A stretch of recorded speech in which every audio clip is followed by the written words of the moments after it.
Welcome to Life Stories, where we dive into the raw and powerful journeys of those who have faced hardship and emerged stronger. Today, we share a story of betrayal, transformation, and the courage to rebuild.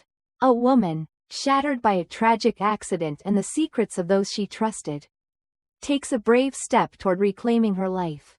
Join us as we follow her path from pain to empowerment, discovering how she turns her darkest moments into a story of strength and self-discovery. Don't forget to subscribe to our channel to begin today's incredible journey with us. I sat in the car, my fingers trembling on the steering wheel. My eyes were glued to the phone screen, where the two pink lines on the pregnancy test stared back at me. They were unmistakable, as clear as day, and in that moment, everything around me seemed to fade.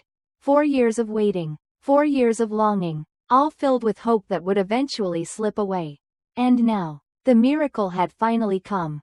I had waited for this moment for so long. And yet, here it was, confirming that my dreams had come true. I could feel my heart racing in my chest. Joy, raw and powerful, surged through me like electricity. I smiled uncontrollably, imagining Adam's face when I showed him the picture. His bright blue eyes, usually so calm and full of love, would light up with happiness. I could already hear him whispering in awe, "We're going to be parents." The traffic light changed, and I gently pressed the gas pedal. The car glided smoothly down the familiar road, the soft afternoon sunlight pouring in through the windows, casting a golden glow over everything. The world around me felt alive, more vibrant than ever before. Even the radio seemed to be playing the perfect soundtrack for this moment, a classic love ballad with a gentle melody about eternal love. Normally, I might have found it a bit cheesy, but today it felt like fate had decided everything was in perfect harmony. This moment was mine, and everything felt like it was meant to be. I couldn't help but imagine Adam holding me tightly, his arms wrapping around me as he whispered sweet words into my ear. He had always longed for a child, ever since the early days of our marriage. His mother, Carol, never missed a chance to ask about grandchildren at every family gathering. All those questions, those subtle pressures, had once made me anxious. I had questioned myself and my ability to give him what he wanted. But now, with the pregnancy test in my hand, all those doubts melted away. I had given him the gift he had always dreamed of. Noah, my husband, would be so happy, I whispered to myself, my heart swelling with the certainty that the future was going to be perfect. I thought about how he would react when he saw the picture.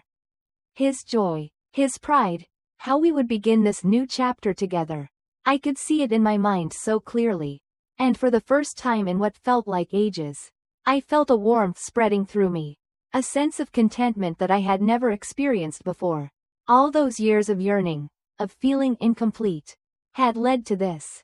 And then, without warning, everything changed. A blinding light flashed at the corner of my eye. Before I could make sense of what was happening, a deafening crash tore through the air, the sound of metal crumpling and glass shattering filling the world around me. My body was thrown forward, the seatbelt digging into my chest as the car spun out of control. I couldn't focus on anything, everything blurred, became distorted. My mind was filled with chaos. With a scream, a piercing sound that felt as though it was coming from the very depths of my soul.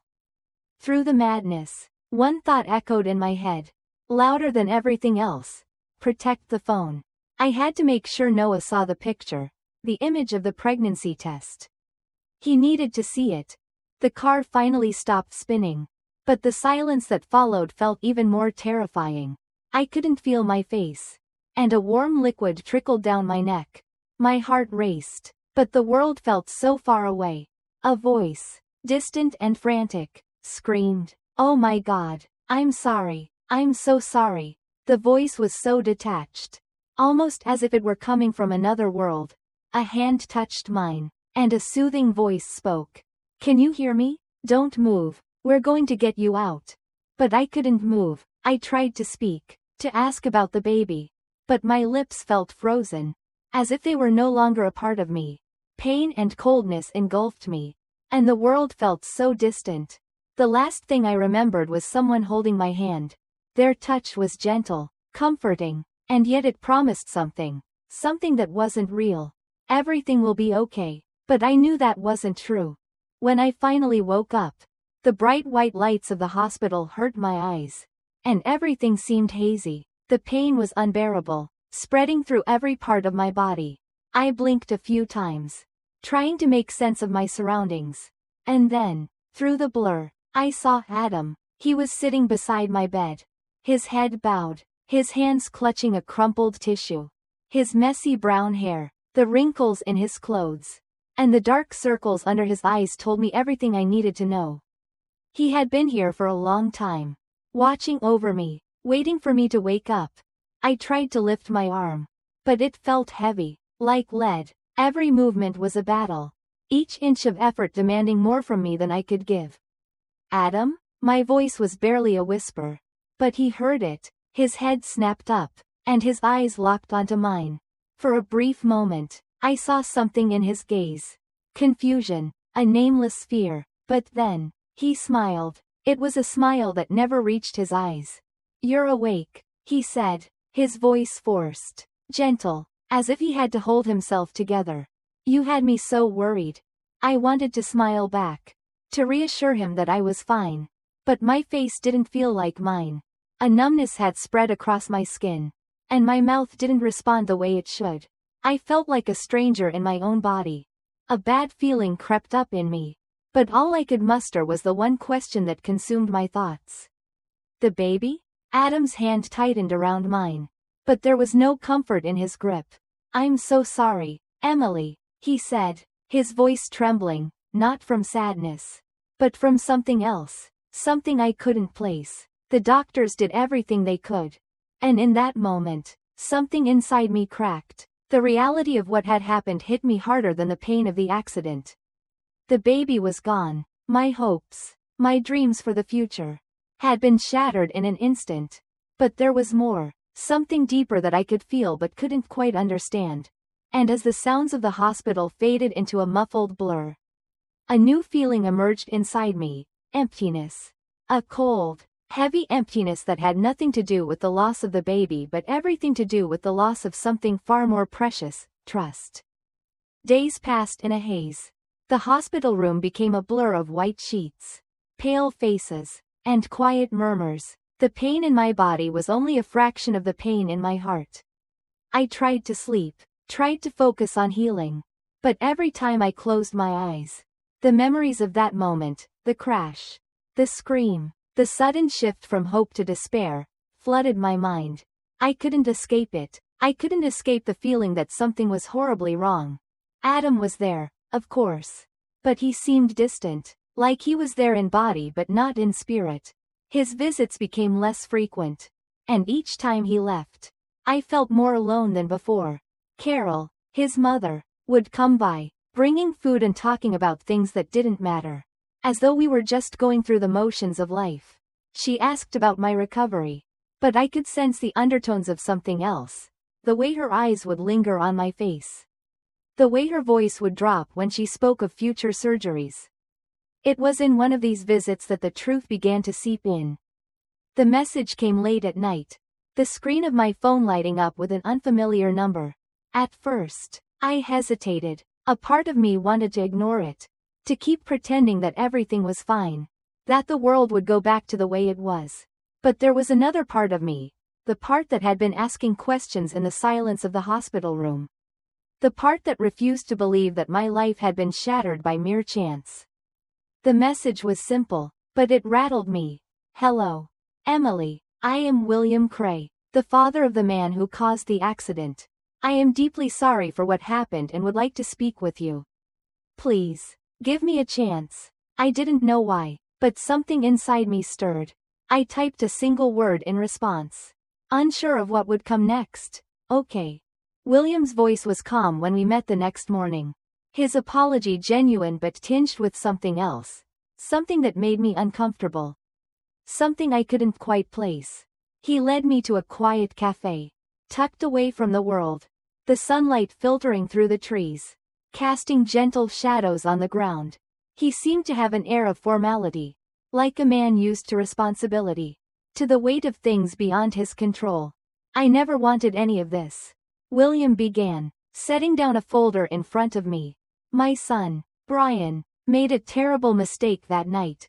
I am here to make things right, if I can. He paused, taking a deep breath as though gathering his words.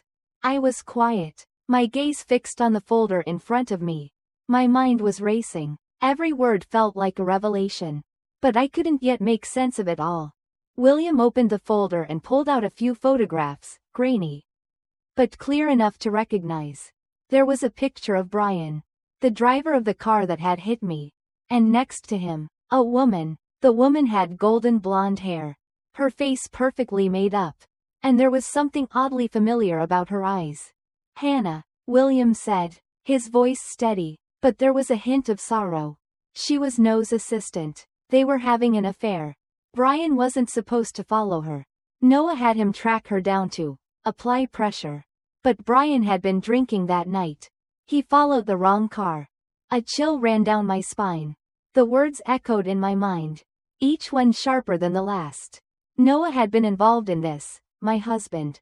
The man I had trusted more than anyone in the world. This wasn't just an accident. This was something orchestrated, planned, and I had been nothing more than an unfortunate victim of a misguided scheme. I was speechless, my body frozen in place.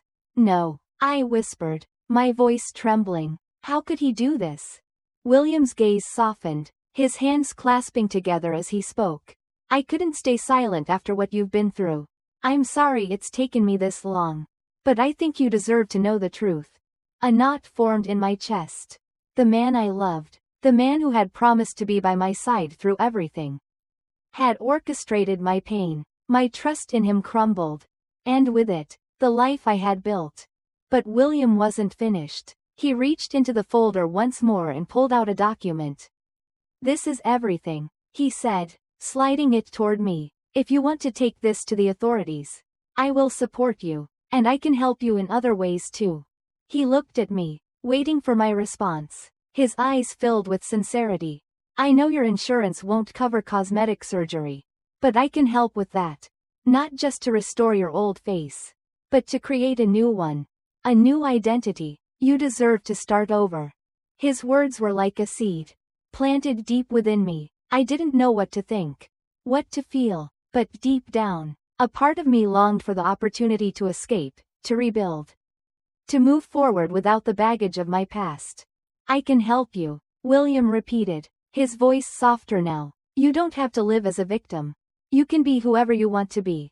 And in that moment, something shifted inside me. I wasn't sure how, but I knew I couldn't keep living in this broken world. I needed to rebuild, to become someone new, someone strong. The days following my conversation with William were a blur. The world outside seemed to continue on, but I felt detached from it, as if I were floating through life, untethered. I had always believed that healing would come with time, that the pain would ease. But instead, I felt like I was unraveling.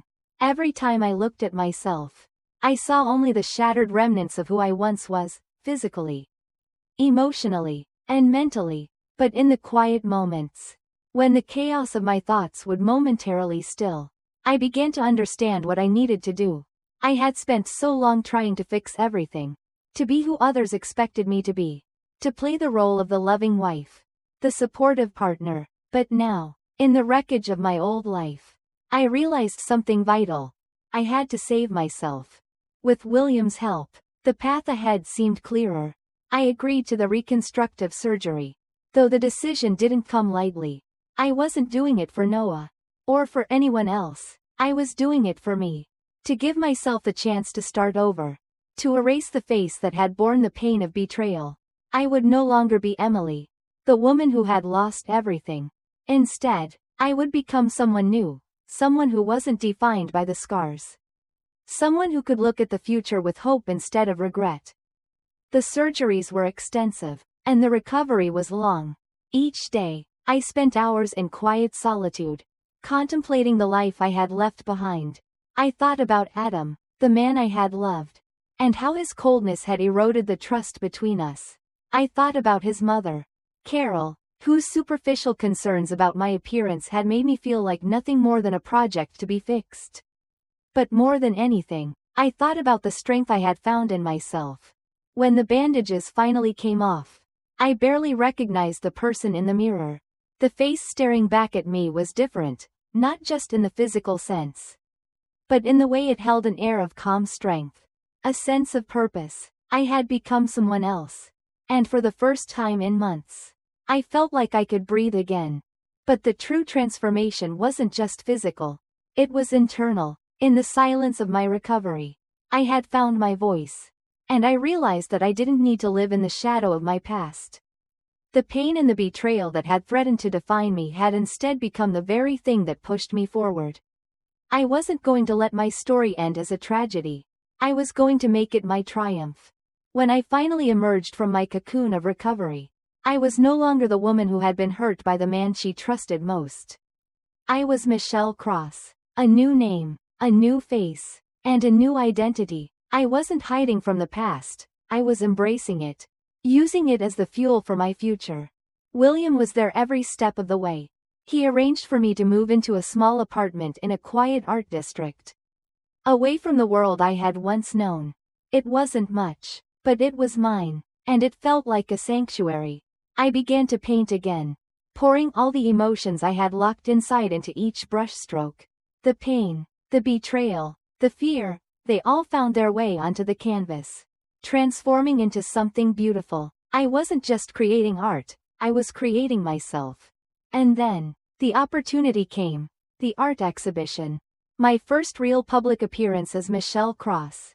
The art world was curious about me, intrigued by the new artist with no history, no backstory, just a collection of raw, honest paintings that spoke of pain, but also of hope, of healing, of rebirth. As I stood in front of my paintings, watching the people around me admire my work, I felt a quiet pride swell within me. I had done this. I had rebuilt myself from the inside out. And now, the world could see it too. But there was still one final step, one last piece of the puzzle. That evening, as the gallery filled with visitors, I spotted him, Adam. He was standing in front of one of my paintings, his face a mixture of confusion and disbelief. And beside him, as if by fate, was Carol. They had come, and they didn't recognize me. I stood there for a moment, watching them, my heart pounding in my chest. This was it, the moment when I would take back control. When I would finally show them what they had lost, what they had never truly understood. I stepped forward, my voice calm but sharp enough to catch their attention. "What do you think of this painting?" I asked, my eyes meeting Adam's. His eyes flickered, the recognition slowly dawning. "It's familiar," he said, his voice strained. I smiled, the corners of my mouth lifting with the knowledge of what was to come. "It's the past," I said, my voice steady. "The past of lies, of hidden secrets." Adam looked up, his face paling as his confusion deepened. "Who are you?" "I'm Michelle Cross," I said, extending my hand, "the artist behind these paintings." Carol's eyes widened, but she quickly masked her surprise. "Your work is impressive," she said, her voice a little too smooth. "It feels like you understand pain very well." "That's because I've lived it," I replied, my gaze locked on Adam's. And for the first time, I saw something in his eyes, guilt, regret, but it was too late for apologies now. With a deep breath, I signaled to the gallery owner, Colton, to take the microphone. "Now is a good time to share the story behind these paintings," I said, my voice carrying across the room. As the lights dimmed and all eyes turned toward me, I stepped forward, revealing the truth for the first time. This was my story, my truth, and I would no longer hide from it. As I stood there, facing the crowd, I could feel the weight of the truth pressing down on me. I wasn't just sharing a story of betrayal, pain, and loss. I was reclaiming my life. The years of hurt, the silence, the secrets, it all led to this moment of empowerment. I didn't need to be anyone's victim anymore. I was Michelle Cross, and I had turned my pain into strength. The faces in the gallery seemed to soften as the story unfolded. Adam's face was pale, his eyes wide with disbelief. But I didn't care anymore. I had already won. This was my victory, not over him or anyone else, but over the fear that had once kept me silent. The truth was my greatest weapon. And today, it would set me free. As the final words left my mouth, I felt a sense of liberation wash over me. The years of fear, doubt, and self-loathing had been replaced with a quiet strength that was mine alone. I wasn't running from my past. I had embraced it, and now, I was moving forward, unafraid of what the future would bring. Later that evening, as the last guests filtered out of the gallery, Colton stood by my side, offering his quiet support. The journey ahead was still uncertain, but for the first time in years, I felt ready for it. And so, with each brushstroke, I continued to rebuild. I painted not just to heal, but to remind myself that I was no longer bound by the past. I was free. Thank you for joining me on this journey. If you found inspiration in this story of strength and transformation, don't forget to like and subscribe to our channel to keep up with more meaningful and authentic stories about life's struggles, triumphs, and everything in between. Stay tuned for more.